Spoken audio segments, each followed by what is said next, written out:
반갑습니다. 자, 한 번 더 악수도 하시면서 하나님께서 당신을 기뻐하십니다.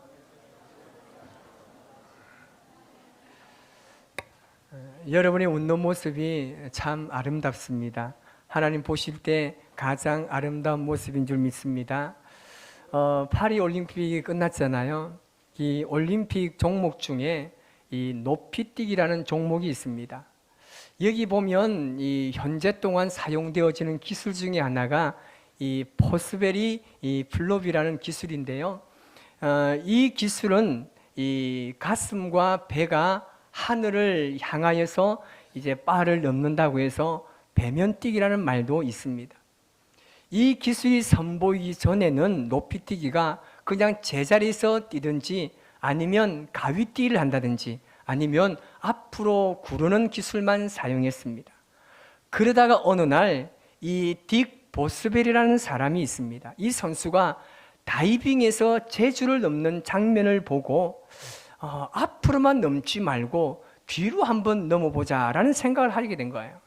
그래서 그 결과 이 보스벨이가요 1968년도에 멕시코에서 열렸던 올림픽에서 이 기술을 처음 선보였습니다. 그래서 2m 24를 넘으면서 이 금메달을 땄고 올림픽 신기록을 세웠습니다. 이후에 지금까지 이 기술이 높이뛰기에서 다 사용되고 있습니다. 그날 이 보스베리가 이룬 것은 단순한 금메달을 목에 걸었거나 신기록이 아니라 새로운 역사의 탄생이자 높이뛰기 종목의 완전한 변화를 이루었던 것입니다. 우리가 세상을 살아갈 때도 마찬가지입니다. 과거의 관념이나 기술 중에 지켜야 하는 것도 있지만 새로운 기술과 환경에 대한 변화를 받아들이는 열린 자세도 우리에게 필요합니다.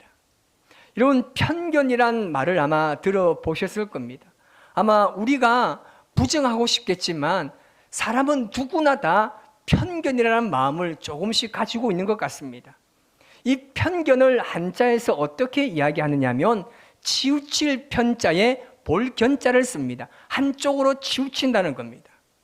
우리가 어떤 사람이나 사건을 두고 편견을 가지게 되면요, 사고의 다양성이 사라지고 그냥 하나에만 집착하게 됩니다.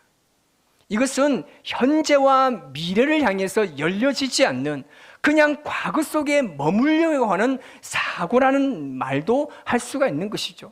그래서 편견을 가지게 되면 굉장히 위험한 것이 뭐냐면요, 절대 변화를 싫어합니다. 아니, 변화라는 자체를요 거부하는 겁니다. 그래서 앞뒤로 꽉 막혔다는 비판을 받을 정도로 폐쇄적으로 사람이 바뀌게 되는 겁니다. 그렇게 되면 무엇보다 중요한 것은요, 핵심을 놓치게 됩니다.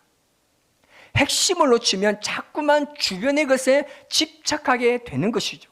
그러면 내용보다는 외형에 집착하게 되는 겁니다. 그래서 편견을 가지는 그 순간부터요, 보는 것과 듣는 것이 제한되기 시작됩니다. 내가 정한 시간이나 틀의 한계에서 벗어나는 것을요 절대 용납하지 못합니다. 왜냐하면 다른 모든 소통의 통로를요 차단하기 때문에 그렇습니다. 오늘 본문의 말씀에 보니까 편견에 사로잡힌 사람들의 이야기가 나옵니다. 바로 예수님의 고향의 사람들입니다. 예수님께서 어느 날 이제 고향에 이 나사렛이 있지 않습니까? 그것을 방문합니다. 고향을 방문했을 때에 거기에 가서 회당에 가셔서 말씀을 가르치기 시작합니다. 그런데 예수님의 가르침을 받았던 동네 사람들이 깜짝 놀라는 거예요. 왜냐하면 과거 자신들이 알고 있던 예수님의 모습과 너무 다른 거예요. 제가 이번 명절 때 시골에 갔다 왔는데요, 시골 사람들이 저를 보면 항상 놀랍니다. 왜 놀라겠습니까? 얼굴이 너무 좋다는 거예요. 그 사람들이 좀 폐쇄적인 사람들입니다. 원래 좋았는데 볼 때마다 좋았다는 거예요. 그럼 제 얼굴은 벌써 반짝반짝했을 건데 하여튼 그런 마음들을 늘 가지고 있더라니까요. 그냥 인사 차례겠죠. 예수님이 그곳에서 말씀을 전하는데 이 사람들이 놀란 이유가 있습니다. 뭐냐면 분명히 분명히 우리가 어릴 때부터 본 청년이란 말입니다.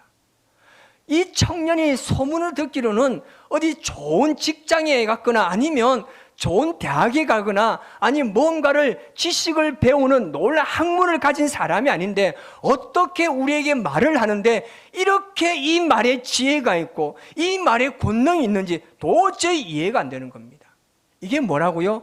이 사람들이 지금 익숙함의 함정에 빠져 있고 그 익숙함의 함정 속에 편견을 가지고 있는 겁니다.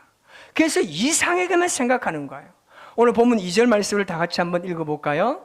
안식일이 되어 회당에서 가르치시니 많은 사람이 듣고 놀라 이르되 이 사람이 어디서 이런 것을 얻었느냐? 이 사람이 받은 지혜와 그 손으로 이루어지는 이런 권능이 어찌 됨이냐? 안다는 거예요. 동네 사람이 이 예수라는 청년을 안다는 거예요. 그 엄마 마리아를 알고요. 그러니까 목수의 아들이고 그도 목수의 일을 했다는 것도 알고 자신의 형제들이 지금 우리와 함께 있지 아니한가? 계속적으로 반복적인 이 말만 되풀이하면서 놀라움을 감추지 못합니다. 여기서 놀랐다는 것은 무엇을 뜻하겠습니까? 과거 그들이 보았던 것 그리고 그들이 경험했던 것과는 전혀 다르다는 겁니다. 과거 그들에게 익숙했던 그 예수님의 모습이 전혀 다른 모습으로 지금 바뀌었다는 거예요. 그러면서 뭐라고 이야기한다고요? 놀라운 지혜와 권능이 도대체 어떻게 됐냐는 거예요. 이것이 여러분 예수님을 향해서 어떤 찬사를 보낸 게 아닙니다. 결과적으로 보면 그들은요 예수님을 배척하는 이 상황까지 가게 되는 겁니다. 오늘 본문 3절을 같이 한번 읽어보겠습니다. 이 사람이 마리아의 아들 목수가 아니냐? 야고보와 요셉과 유다와 시몬의 형제가 아니냐? 그 누이들이 우리와 함께 여기 있지 아니하냐고 예수를 배척한지라. 이들은요 놀랐습니다. 그런데 감동하지 않았어요. 상식을 깨는 예수님의 말씀에는 그 놀라움을 감추지 못했지만 그가 전한 말씀에는요 전혀 관심이 없습니다. 그냥 예수라는 그 자체, 도대체 이 사람을 우리가 너무나 잘 아는데 도대체 이 말이 우리를 왜 이렇게 놀라게 하느냐, 이 사람에 대해서만 지금 집중하는 거예요. 그 이유가 뭐겠습니까? 자신들이 아는 것이 전부라는 거예요. 나 이 예수 아는 거예요. 그런데 도대체 이가 뭐라는 겁니까? 그 익숙했던 편견에 지금 사로잡혀 있는 겁니다. 그들은 자신들이 가지고 있는 생각의 틀과 이 한계에서 벗어나지 못하고 있습니다. 그 익숙함 때문에 그 함정에 빠져서 그 속에 있는 그 숨겨진 진리를 곡해할 뿐 아니라 그 진리를 경험하지 못하게 되는 겁니다. 요즘에는 잘 사용하고 있는지 모르겠지만 저희 시대 때 이 학생들을 구분하는 이 단어가 2개 있습니다. 제가 있는 그대로 말씀을 드리니까 이해해 주시기 바랍니다. 그 단어가 뭐냐면 하나는 범생이고 하나는 뭐겠습니까? 날라리 들어보셨을 겁니다. 가슴이 좀 찔리는 분도 계실지 모르겠지만 이 학생을 구분할 때 범생과 날라리로 구분했습니다. 범생은 누굽니까? 학교에서 공부도 잘하고 선생님 말씀 잘 듣고 부모님께 효도하는 학생을 범생이라고 합니다. 그런데 매일 사고만 치고 나쁜 아이들과 싸돌아다니고 공부도 못하고 수업 시간에 꼭 자는 아이들, 엄마 말씀도 안 듣고 선생님 말씀도 안 듣는 이런 사람을 누구를 한다고요?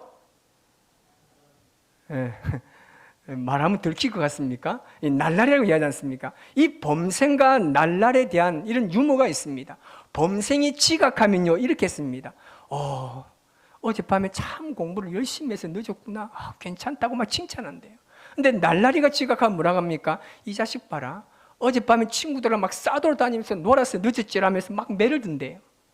범생이가 수업 시간에 코피가 나면요 이제 좀 괜찮다, 쉬엄쉬엄 공부해라, 괜찮다고 막 하면서 양호실로 데려가지만 날라리가 수업 시간에 코피를 흘리면 야 임마 누가 수업 시간에 콧구멍 희비래 이러면서요 매를 든대요.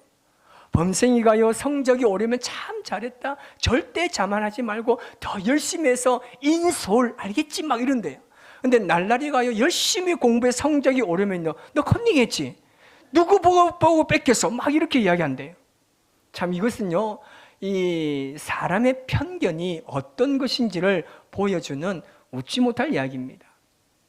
지금 이 나사렛 동네에 있는 이 사람들이 바로 그거예요. 이들이요, 예수님의 말씀을 듣고 정말 그 지혜와 권능에 놀래기는 놀랬지만 그들의 반응이 어땠습니까? 그들의 반응은 오늘 말씀을 보니까 예수님을 배척했다라고 말합니다. 배척했다는 말은 뭐냐면 꺼리하기 싫어하는 거예요. 꺼리하는 거예요. 싫어하는 겁니다. 가까이 하기 싫다는 말입니다. 이들은 더 이상 예수님의 말씀이 들리지 않습니다.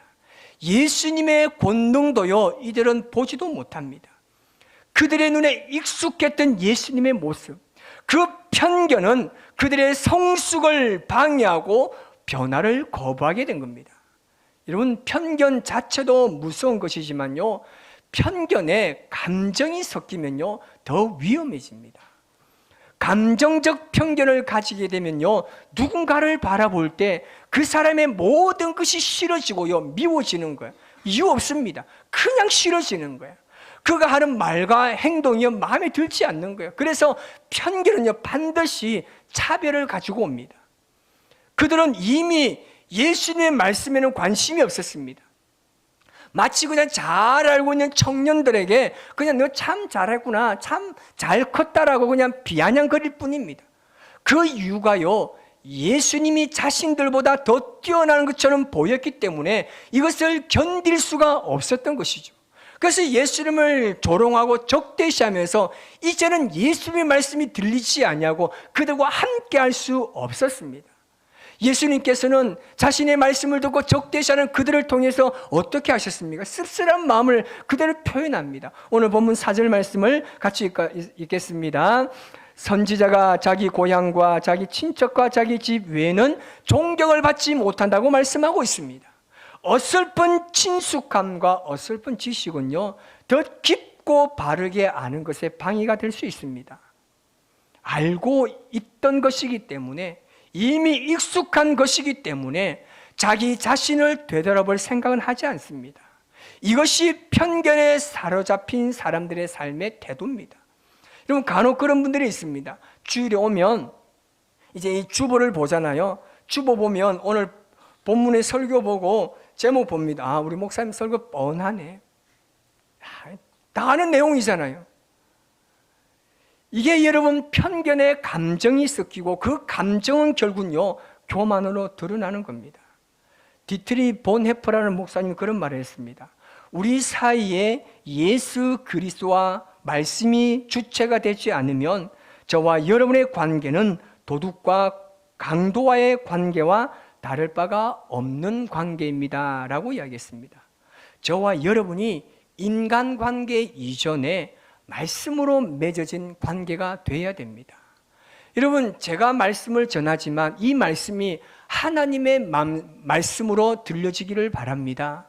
여러분, 사람의 감정으로 계속 보면, 인간적인 관계라 보다 보면요, 말씀이 들리지가 않아요. 그렇기 때문에 철저하게 자신을 내려놓고 오직 하나님의 말씀에 집중하시기 바랍니다. 방금 장로님 기도하신 것처럼 이 말씀이 하나님의 음성으로 들려지고, 이 말씀이 하나님의 음성으로 들려질 때 우리 삶이 변화되는 놀라운 은혜가 있기를 주님의 이름으로 축복합니다. 예수님께서 어떻게 하셨습니까? 아니, 저들의 마음이 어떻게 저렇게 완악한가 탄식하셨습니다. 예수님께서 거기서요, 권능을, 역사를 행할 수가 없습니다.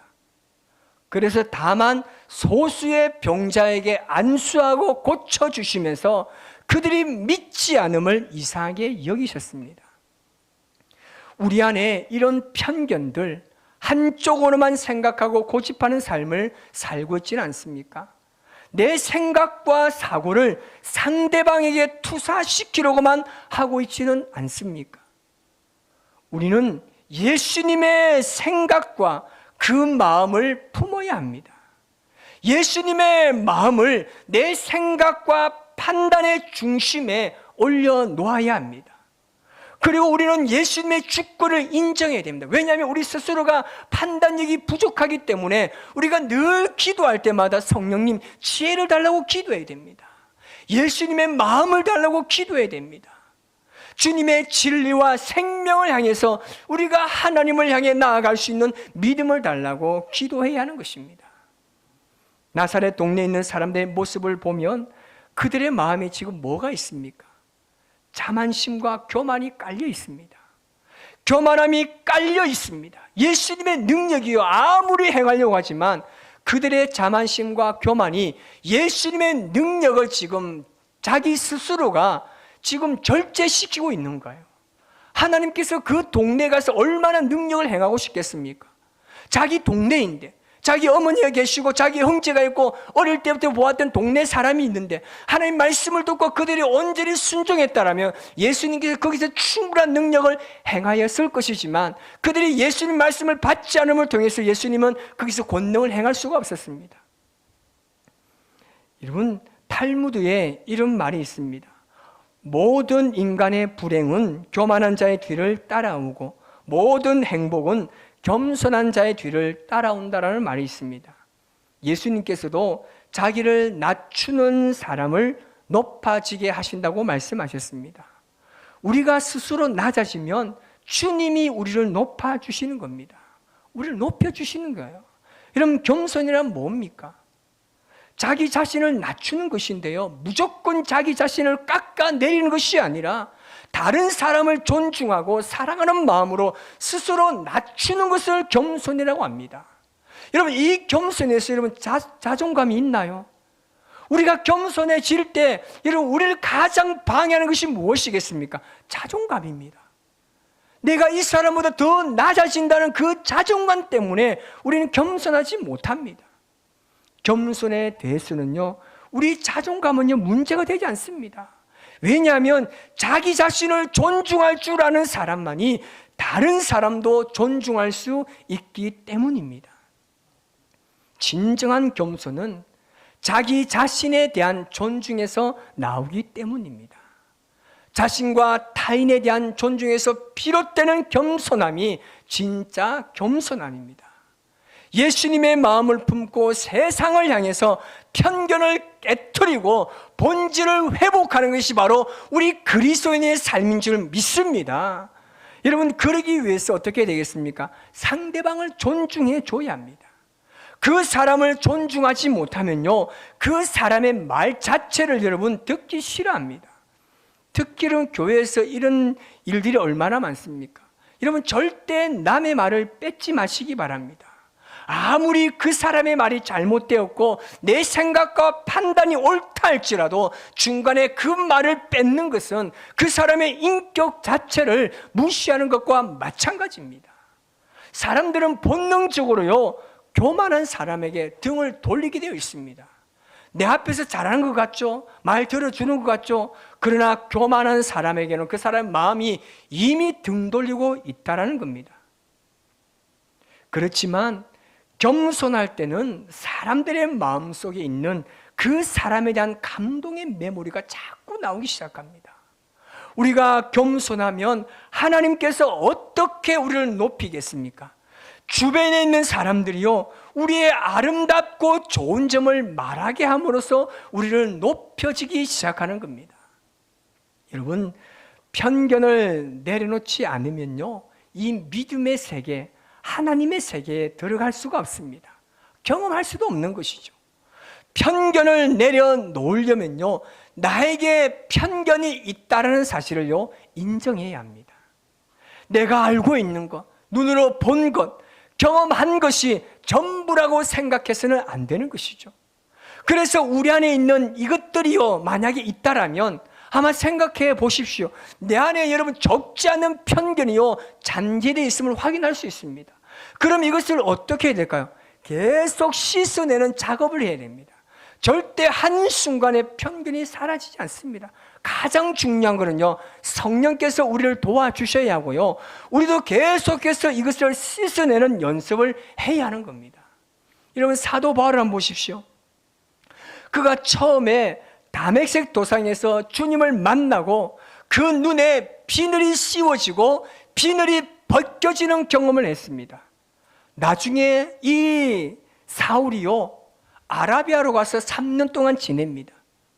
바울은 자신 안에 오랫동안 유대주의에 물들어 있었기 때문에 그가 새로운 복음, 이 예수 그리스도의 복음을 받아들이고 해석하고 녹여내는 데까지는 한계가 있었습니다. 그래서 그 모든 것을 씻어내는 작업을 하기 위해서 3년 동안 시간을 준비한 겁니다. 우리가 하나님의 새로운 은혜를 받으려면 이전 것은요 다 잊어버리고 어린아이의 모습으로 그 마음으로 순수하게 주님 앞에 나아가야 합니다. 여러분, 익숙함은 우리를 안전하게 느끼게 하지만 그 속에 숨겨진 편견은 진리를 가릴 수가 있습니다. 예수님조차 고향에서 배척당하셨던 이유가 바로 그들의 익숙함 때문이었습니다. 우리도 익숙한 것에 안주하지 말고 하나님의 새로운 역사를 받아들이는 열린 마음을 가져야 하는 것입니다. 그러면 우리의 삶 속에서 하나님의 더 크고 놀라우신 은혜와 능력을 경험할 수 있는 것입니다. 우리 다음 세대의 문화를요 무조건 적대시하지 마시고 받아들일 수 있는 식견이 없다면 교회는요 점점 퇴보하고 말 것입니다. 이제 어떤 사람을 바라볼 때 그 사람의 단번의 실수가 그 사람 자체라는 생각을 버려야 합니다.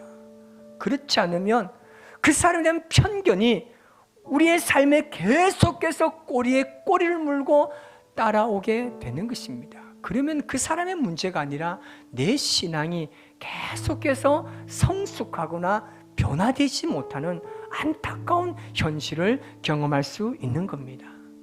여러분, 서로 있는 그대로를 인정하시고 받아들이시기 바랍니다. 여러분, 옆에 있는 여러분들 한번 보시기 바랍니다. 그분을 그냥 있는 그대로 받아들이시오. 잘 아시는 분 맞죠? 내가 생각할 때 이 사람에 대한 편견이 있습니다. 이 사람에 대한 나만의 생각이 있습니다. 그게 전부가 아니라니까요. 보이지 않는 그 사람만의 아주 소중한 보물이 그 사람 안에 잔재되어 있을 뿐이지 아직 드러나지 않을 뿐이지 우리가 알지 못하는 놀라운 그 보물과 귀함이 그 사람 안에 있다는 것입니다. 우리 옆에 분에 한번 인사해 볼까요? 당신 자체가 소중합니다. 시작. 오늘 찬양은요 똑바로 보고 싶어요라는 찬양입니다. 우리가 서로를 있는 그대로 바라보고 인정할 때요 그 안에 감춰져 있는 놀라운 비밀을요 우리가 경험할 수 있을 겁니다. 이제 우리가 조금 더 마음을 넓게 열고 눈을 더 크게 떠가지고 하나님께서 우리에게 주신 수많은 것들, 그 하나님의 섭리 속에 있는 그 놀라신 비밀과 은혜를 서로를 통해서 발견하고 경험하는 귀한 삶을 살아가시기 바랍니다. 이번 한 주간 주님의 말씀과 함께 살아가실 때 우리 안에 잔재되어 있는 이 편견을 계속해서 씻어내는 작업을 하시기를 바랍니다. 그 안에 하나님의 성령의 은혜가 잔재되어 있어서 그 성령의 은혜가 우리의 삶을 주도할 수 있도록 계속 믿음으로 기도하며 하나님의 사람으로 하나님의 자녀로 온전하게 세워지는 저와 여러분의 삶이 되시기를 주님의 이름으로 축복합니다.